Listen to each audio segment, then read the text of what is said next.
Welcome back. It's the Laid Back Artist, and in today's video, I'm going to be going over some tips showing you how to do some simple shading techniques.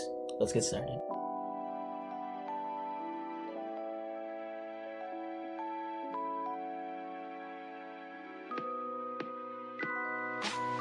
Alright, so my first thing that I'm doing is outlining this character.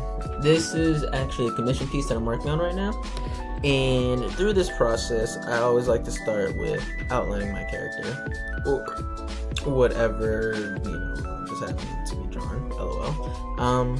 Yeah, most artists usually do this, and this gives us a basis to start from, so that way when we actually go into shading said character or shape or form or what have you, it's easier to actually block out what shapes are going to be where and where to identify where the shadows and highlights will be.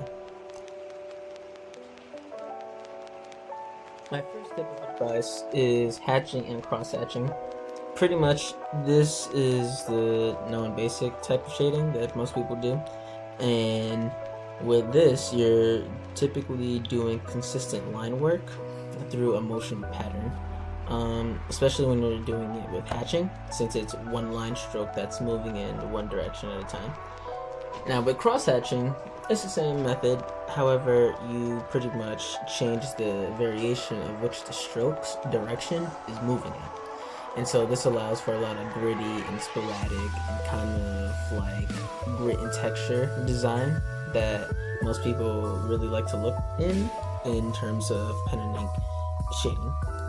Another piece of advice that I would like to give is steer a little bit clear from over-rendering.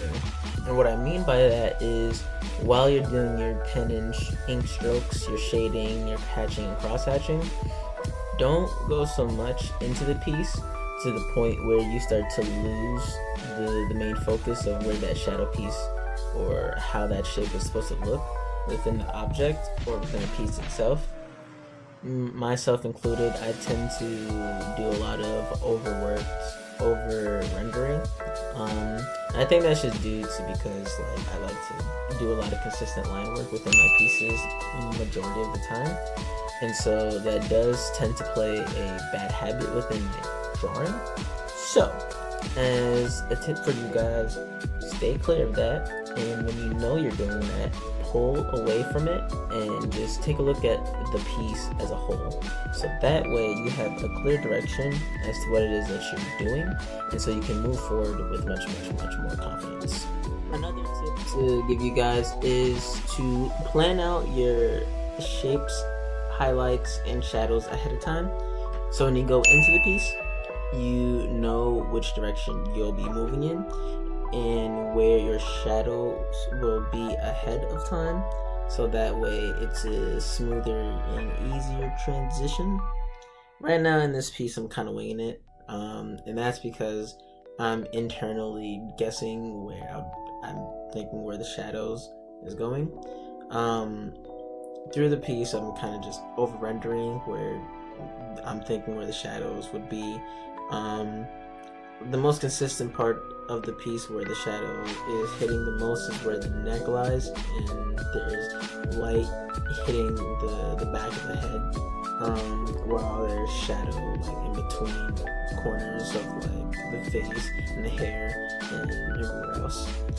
So that being said, plan ahead. Yeah, plan ahead, guys. Alright, well, I hope you learned a little bit in today's video. I'll be making longer videos in the future, going more in depth on shading and cross-hatching and other techniques. Till then, guys, this is Laid Back Artist. I'll see you guys later. Take care.